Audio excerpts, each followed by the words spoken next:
Hey Algebra 1, today we're going to start Chapter 9, and Chapter 9 as a whole is called Solving Quadratic Equations. So this is a continuation. We've been solving linear equations, and now we're to the next step, solving quadratic equations.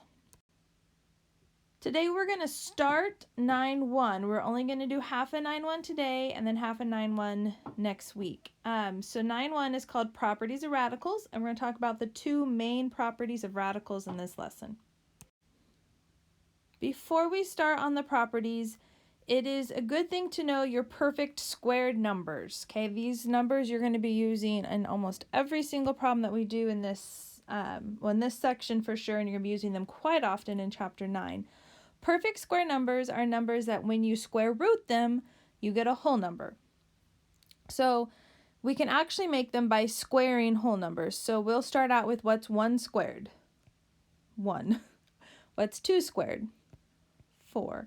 3 squared, 4 squared, 5 squared, 6 squared, 7 squared, 8 squared, 9 squared, 10 squared, you at least need to know there, but we can go a little bit further, 11 squared, 12 squared, everybody we should be able to go there, 13 squared is 169, 14 squared is 196, remember those because the 6 and the 9 switch places, and 15 squared is 225. So the benefit to all these numbers is if we were to square root them, right? Remember your square root? If I was to square root them, you would get nice whole numbers. Okay? So write that list down someplace, maybe where your extra practice is for 9-1, because you will be using these numbers fairly often. So there are two properties for simplifying a square root. And the first one is called the product property, and product meaning multiplying. So what it says is if you have multiplication under a square root, you can separate it into the multiplication of the two square roots. Okay, we're just going to separate it. And then if by chance one of them simplifies further, like the square root of 9 is 3, because 9 is one of those perfect square numbers, you can do that, and so then you simplify it into 3 square root of 5. A couple of things here. First of all, when you see something like this, 3 square root of 5, this is 3 times the square root of 5. The square root of 5 is a number. Put it in your calculator, it's some decimal. So this is 3 times the square root of 5. All right, so let's look at another number here real quick. We're going to add to our notes section here. So where you would actually have started, like we would have actually started prior to that. So we're going to do a different problem. We're going to do the square root of 24. Is there a perfect square root of 24? No, there's not. All right, it's close to 5 because it's close to the square root of 25. All right, so you're going to rewrite, like there's lots of ways I could rewrite 24. 24 is 1 times 24. 2 times 12, 3 times 8, 4 times 6. Okay, and we're just looking at ones that have whole numbers. So what you want to do is you want to pick the one that has one of those perfect square numbers in it. So 4 is a perfect square number. So I can rewrite 24 as the square root of 4 times 6. That still reads the same. Right? Remember, we can't change what it means. This still means the square root of 24. So then based on this property, because I have multiplication underneath, I can separate this into the square root of 4 times the square root of 6. The square root of 4 is 2 square root of 6, and that is my answer. Okay, if you had written it with any of these other ones, you wouldn't have been able to simplify it because none of them had a number that you could have square rooted. So let's look at the extra practice and see if we can do some of those. All right, so since we already did 24, we're going to scratch out the 24 here, and let's do the square root of 32. Okay. So we need to figure out how is it that we can rewrite 32. I'm just going to rewrite this again here. Square root of 32. So 32 is 1 times 32. It's 2 and 16.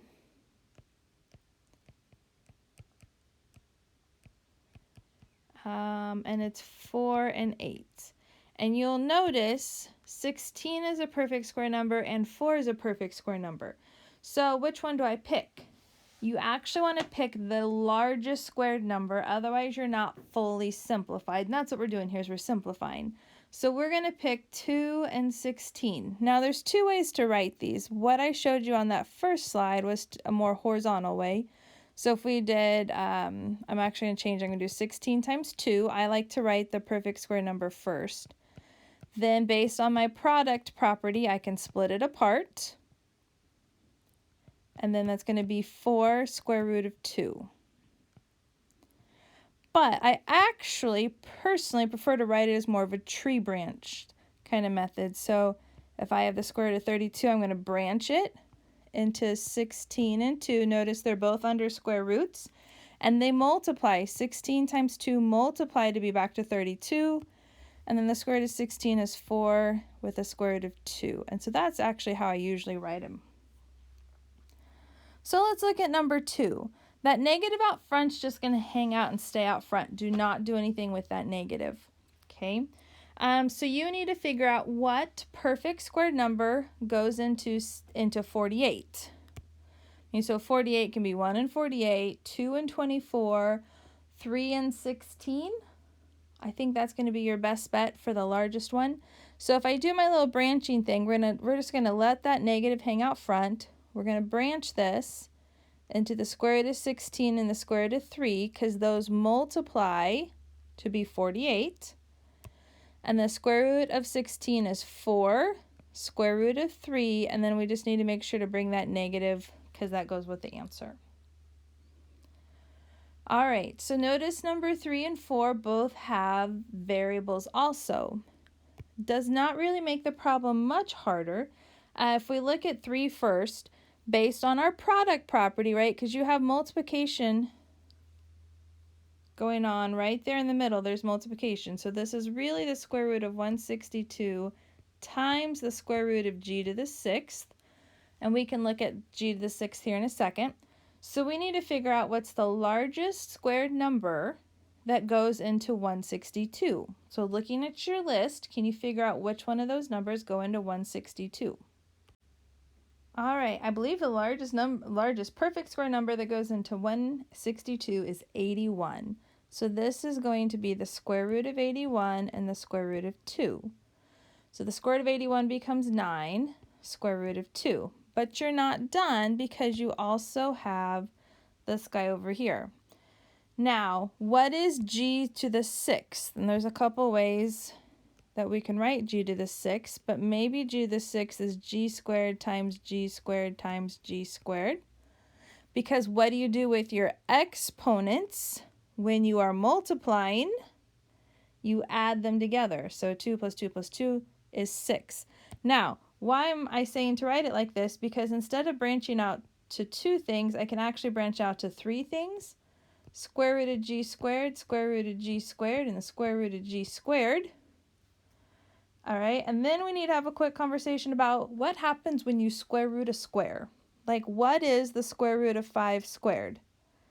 Well, 5 squared is 25, and the square root of 25 is 5. And did you see how you end up with kind of where you started there? Okay, another example. Square root of 3 squared. Well, that's the square root of 9, which is 3. And again, I ended up with where I started.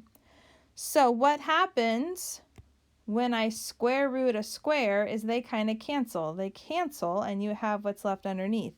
So this is truly g times g times g, or g cubed. If I take this all and put it together, the proper way to write it is 9g cubed square root of 2.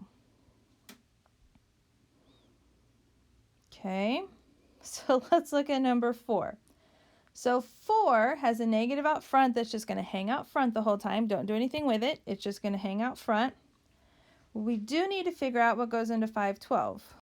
So breaking apart 512, we actually need to go larger than our list was earlier. So the first thing I'm going to do, though, is I'm going to separate this into the square root of 512 and the square root of h to the 7th.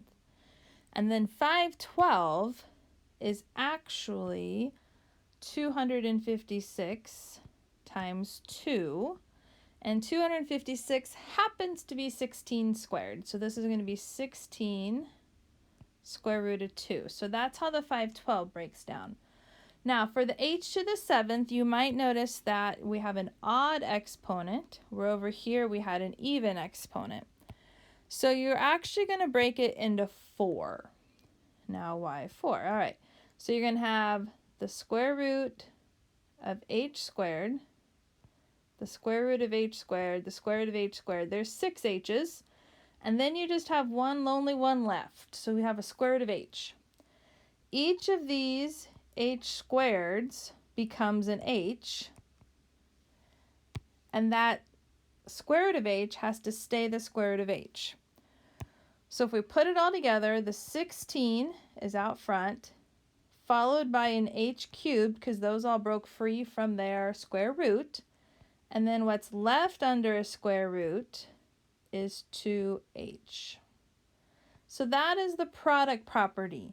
Okay, product meaning I'm going to break it down using multiplication, and then I need to use my perfect square numbers. Up next is the quotient property, which is division. So the square root of a fraction. So if I wanted to square root 3/4, for example, okay, because I have division underneath, my quotient property says that I can split that apart into the square root of the top and the square root of the bottom. So very similar to the product, except I'm splitting it up into division. And then if I can square root the top or simplify the top, I do. And then I'm going to square root the bottom or simplify the bottom. Today we're only going to do ones that the bottom square roots perfectly, and the next lesson will be for the ones that don't. All right, so looking at the extra practice, we're going to split these apart. So number 5 wants the square root of 25/64. So that's the square root of 25 over the square root of 64. In this case, if you can, square root the top and the bottom. The square root of 25 is 5, square root of 64 is 8, and 5/8 does not reduce, so that's your answer. Looking at number 6, okay, that negative out front is just going to hang out front. We're going to do the square root of the top and the square root of the bottom. 6 does not have a perfect square root, and 6 does not simplify. If you look at your list of perfect square numbers, the only perfect square number that goes into 6 is 1, and 1 does not simplify anything. So we're going to keep the negative out front. We're going to keep the square root of 6, and what's the square root of 49? It is 7, and that's your answer. So very similarly, number 7, except now we're bringing variables back in. So you're going to split it up. So you have the square root of the top, and you have the square root of the bottom. Okay, the negative stays out front. Square root of 196 is 14.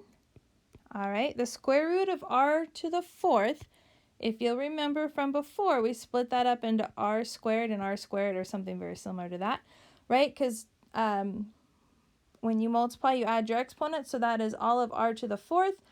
Square root of r squared gives you r and r. Multiply those together, and you do get an r squared on the bottom. All right, and the last one here, we're going to do the same way, except we got a couple of other things to do. So we're going to start out, we have the square root of the top, which is 49x cubed, over the square root of the bottom, which is 64y squared. Now for both of those, we can separate them. Like this is the square root of 49 and the square root of x cubed. Okay, on the bottom, this is the square root of 64 and the square root of y squared. So looking at the bottom first, that one looks to be the easier one. Square root of 64 is 8. Square root of r squared, this one right here, square root of r squared. Remember I said square root and square cancel. You're left with y, so there's the bottom. On the top, up here, we have the square root of 49, which is 7. And then what are you going to do with x cubed? Well, you're going to split it apart into x squared and x, because those are your 3 x's. X squared, square root of x squared becomes an x no longer under a square root, but your other one does need to stay under the square root. And that's your answer.